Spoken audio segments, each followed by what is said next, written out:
morning it's my pleasure to welcome the Reverend David Usher, who will be leading our service. As many of you know, David is the District Minister for Unitarians in London and the South East, and he's also the author of 12 Steps to Spiritual Health, which of course was the focus of our recent engagement group. As ever, we're also delighted to have William Hayward playing the organ for us.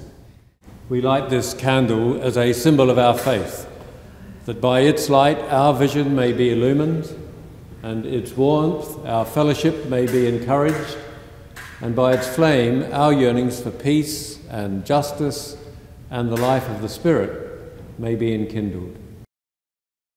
And I invite you to stand as you are able and to sing our first hymn, number 7, Source of All Being.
When I was a student at the college here in the late 70s, I met Bruce Marshall, who was then a Unitarian Universalist minister from the States, spending some time in the college on a sabbatical. I subsequently met him again when he and I were in a minister's study group in the United States when I was there during the 90s. And one of our convocations in the study group was about God. And we were each asked to write a one-page statement about what we mean when we say God. And this is what Bruce Marshall wrote. God is what gives us life. That's what I mean when I say God. The spirit or force or energy that gives us life. I mean this not in the narrow scientific sense. God is not a chemical process that makes life possible. My grounding, rather, is in experience. It is in the experience of being given life, new life, that I find God. I find God most reliably in relationship. This may be relationship with other people. The connections of friendship give me life, as do occasions when something important is shared between me and another person. I am renewed, given spirit for living. This may be relationship with my deepest self. In the emptiness of quiet or in the environment of safety provided by a person that I trust, I find the me that exists below the layers that have accumulated over the years. When I find that self that exists within, I am given life. This may be relationship with the earth, with the world, with the swirl of life all around me. I am given life as I explore a mountain trail, as I work with others toward making ours a better community, as I enter the excitement of a good Sunday at church. There is life all around me. And when I am in relationship with that, I am renewed, I find God. This may be relationship with the mystery that seems to me at the center of existence. Sometimes I catch glimpses of that. An image that tells us something of what is eternal and unending in existence. An unexpected rush of emotion. The experience of being drawn towards something or someone, even though I don't understand why or where it will lead. In the context of mystery, the voice of God speaks, and I am given new life. God, the force that gives us life, does not necessarily follow the rules, the guidelines, the standards we humans so painstakingly create. The voice of God is surprising and insistent and takes us in directions we would not otherwise choose. We plead with Moses, "Why now? Why me?" But the question is always before us. Will I choose what gives me life, given the uncertainties and dangers that exposes me to, or will I settle? Whenever I find myself at that question, will I choose life, then I know I have encountered God. And secondly, a sonnet by Robert Letts, who was a member of the Unitarian congregation in Godalming, a very pragmatic-minded scientist who, surprisingly, was also an exceptionally good poet. The sonnet he calls "The Name." We speak of God's unique totality, but thoughtless diminish it to he, and with one gender shrink infinity to an icon for simple souls to see. Such mundane concepts isolate the source like some headmaster smiling distantly, and not as the immanent, awesome force sustaining all that is eternally. Who can define what beggars all our speech? That living consciousness, unlimited, which holds all time and space within its reach, but yet enfolds each thought in every head. All things we know or ever could declaim are mere syllables in creation's name. So let us join in a time for meditation and prayer in words, in silence.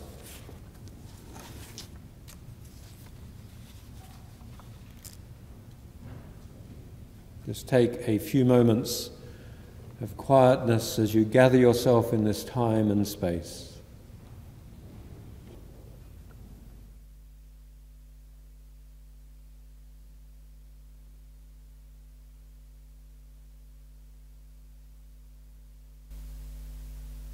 In the quiet stillness of this time of prayer, we would know that we are connected one with another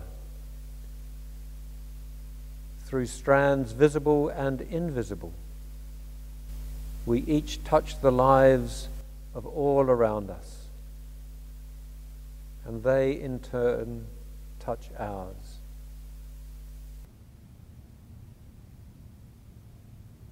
How shall we live when we do not live alone and isolated?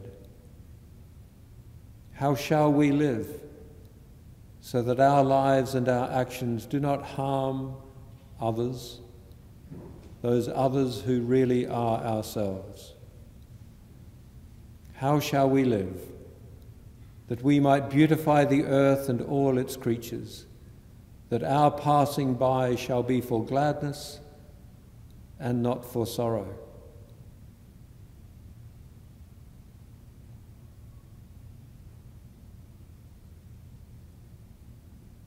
Spirit of all that is, give us to know that you are in the details. Infuse us with the knowledge that we cannot profess to high ideals and live lowly lives. We cannot claim righteousness in our prayers and act without righteousness in our dealings with others. We cannot divorce our dreams from our waking hours. Give us to know that our actions are our prayers, and that we shall be judged by the worthiness of those actions and not by the piety of our words.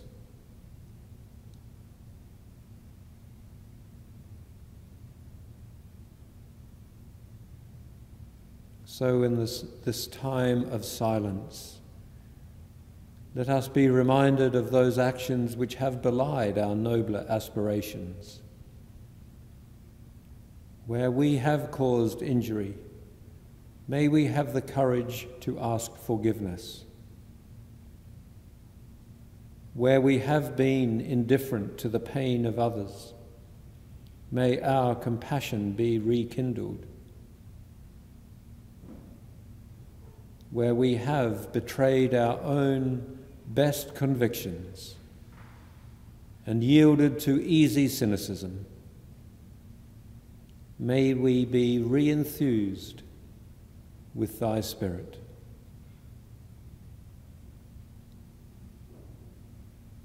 And so with those prayers echoing in our minds, and with our own thoughts and prayers, we sit quietly together in this time of silence and stillness.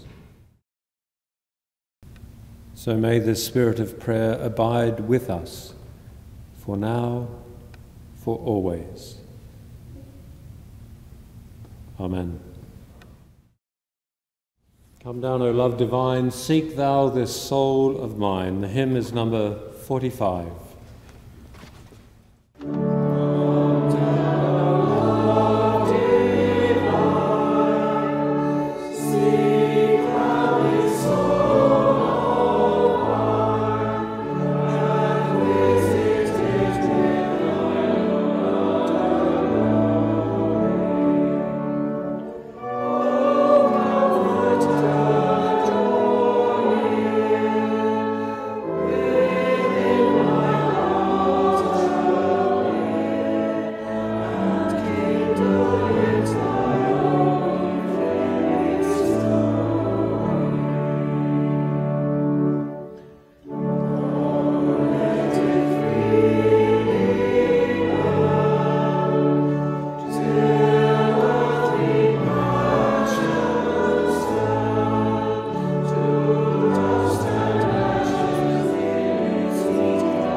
I was having a conversation a while ago with a woman, herself an active member of her local parish church, and she was quizzing me about Unitarianism, who we are, where we came from, what we're all about, the usual stuff.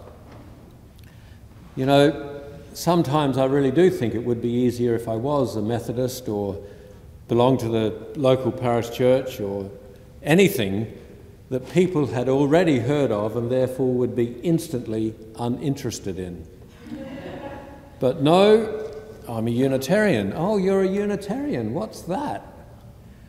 And so you have to try to explain to people, most of them kindly, well-meaning folk, that what is important to us, what binds us together, is not what we believe in common, but what we love in common. The values by which we would live, not the dogmas that we would demand of others. So there I was, trying my best to explain all of this to this good and intelligent person, when she asked the inevitable big question. But you do believe in God, don't you? How is it that I've been a Unitarian all of my years, a minister for the past 33 of them? I have letters after my name showing that I've studied theology and probably know a thing or two about the subject, and yet still I'm never quite sure how to answer the question, because I'm not even sure what the question means. Do I believe in God? Do I believe in God? The question is usually asked as if the answer is a simple yes or no, and as if the answer would put me into one camp or the other, as if my answer is yes, I'm therefore a good person worthy of being in church, and if my answer is no, then somehow I'm an imposter. But I don't know what the question means. I really don't. Especially I don't know what it means when it's asked by the sort of person who's not darkened a church's door for ages, but who, for reasons best known to themselves, somehow wants to justify themselves. Often with a statement like, well, you know, obviously I believe in God, but I don't need to go to church. I worship God in my own way. Oh, really? And what way might that be? In bed with the Sunday papers? Down the boozer with your mates? At the garden centre or some other cathedral of consumerism? Oh, really? How interesting, I reply if I'm feeling mischievous. You believe in God but don't go to church. I go to church but don't believe in God. So let's try to unpack it a little. Does the question mean that I believe that there is a being which exists in some separate time-space reality, this being who is God, like Zeus on Mount Olympus? And from that separate time-space reality, this God observes the world, responds to it, makes things happen, and once decided that things had got so messy down here that he sent his son. Where that son came from is a puzzle we shall leave to one side for now, but sent that son down to earth to sort things out in a sacrificial way. Do I believe that there is such a being that exists? No, I don't. I understand that is the God that some people believe does exist, but I don't. I also understand why and how such a belief came into being in a pre-scientific age. It made sense in a pre-scientific age and in an age of very limited geographical horizons to believe that God somehow lived just the other side of the mountain. And when God or gods was in charge of everything, and it made sense of everything, otherwise beyond comprehension. The God of modern thought does not live on Mount Olympus as did Zeus, but in the sky. Yet no amount of air travel or space exploration has yet been able to pinpoint exactly where. 30 years ago, I set myself a project for Lent. I set myself the task of reading the book by the Dutch theologian Hans Kung, Does God Exist? See what a great time I have as a minister? This 600-page doorstopper of a book, dense but readable, in which Kung, himself a Catholic but barely clinging on to the Catholic Church by his fingernails, without being kicked out for his heretical views, in this book, Kung examines the history of God, all the arguments about God's existence, the ontological, the teleological, the cosmological, and other such fancy-sounding multisyllabic words. And finally, after 600 pages, he comes to the conclusion that it makes absolutely no sense to talk about God existing. Why? Because the term existence can be used only with reference to something that is real, something in time and space. Love does not exist, says Kung. We experience love, but it does not exist beyond our experience. Beauty, truth, and goodness do not exist. We experience them, but they are in our experience, not as a separate reality. And neither does God exist, says Kung, unless you warp the meaning of the term existing to such an extent that it ceases to be meaningful. When I read that, I admired Kung greatly. Nothing is more guaranteed to make me admire somebody else's intelligence than that they should agree with me. So do I believe that there is a being called God? That God exists? No, I don't. I'm not even agnostic about it. I don't even want to place an each-way bet on it.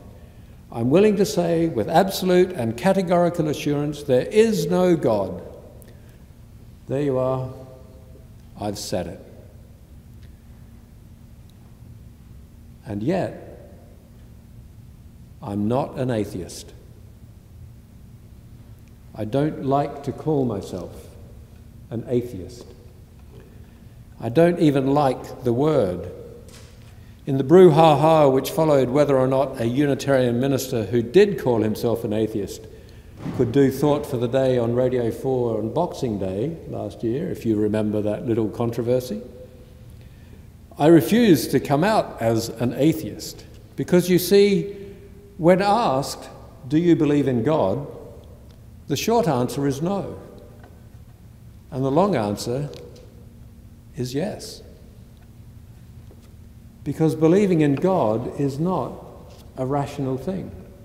It's not about believing that something is the case, an intellectual proposition which is verifiably true.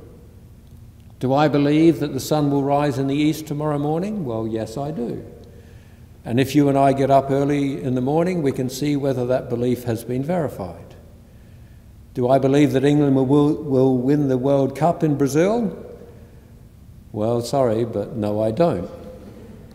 But again, we can wait and see. There are other beliefs which are not verifiable in the same way, but are matters of personal judgment and prejudice. Do I believe that the United Kingdom should be in or out of the European Union? Well, I expressed an opinion about that 2 weeks ago. I hope you did too. Perhaps your opinion is different from mine. Who is right? Who can say? There are valid arguments for both camps. But God is not like that. God is not an either-or. Who cares if such a God exists? I don't. But do I believe in God? Yes, I do, with all my being. I don't believe that God exists, but I do know that I experience God. Let me conduct a quick straw poll. Hands up, those of you who believe in Santa Claus.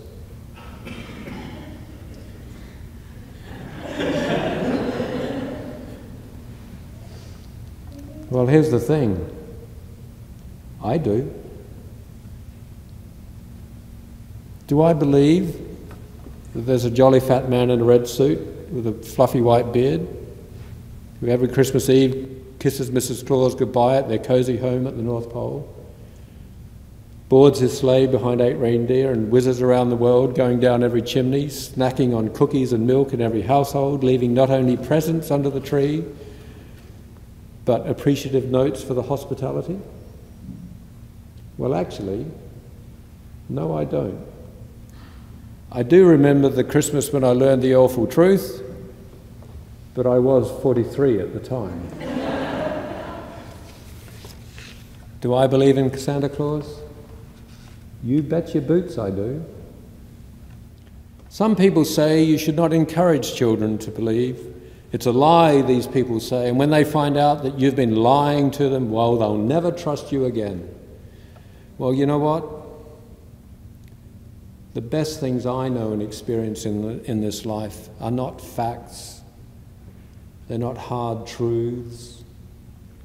The best things I know and experience in this life are about wonder and awe and mystery and reverence. The best things I know and experience in this world can't be pinned down and analysed or put under a microscope or given neat definitions. I want to be in a world infused with miracle and wonder. I want to be in a world in which story and legend are how we convey one generation to the next what is most important about being human. Was I lying to my children when I helped them put the cookies and milk on the mantelpiece? Was I lying to them as I wrote them notes of thanks in a disguised hand, as I scattered the half-eaten carrots on the snow by the front door? Or was I teaching them that a sense of awe is a most precious gift, a gift we as adults lose to our peril? Believing in God is committing oneself to that which God stands for. And I believe in God. I believe in all that simple 3-letter word evokes and connotes. I believe in that which transcends the littleness of my fleeting life. I believe in the connection with all that is, that God is a poetic but ever inadequate shorthand way of expressing. I believe in God not as a separate being out there, but because I want the divine, the mysterious, the wonderful to be an intrinsic part of what it means to be human. I want to be on God's team. Why? Because it makes my life feel worth the living. Because though I am mortal, it makes me part of that which is eternal. Because it helps to align me in a true direction, as a magnet does for iron filings. Do I believe that God exists? No, I don't. Do you? Frankly, my dear, I don't give a damn. But do I believe in God and all that God means? Oh, yes. I most certainly do. And I hope you do too. Amen. A fire mist on a planet, a crystal and a cell. Our concluding hymn, number 233.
So may the divine think through us and give us noble thoughts.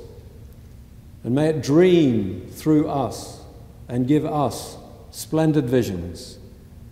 And may the divine live in us and give us life in abundance, today and all days.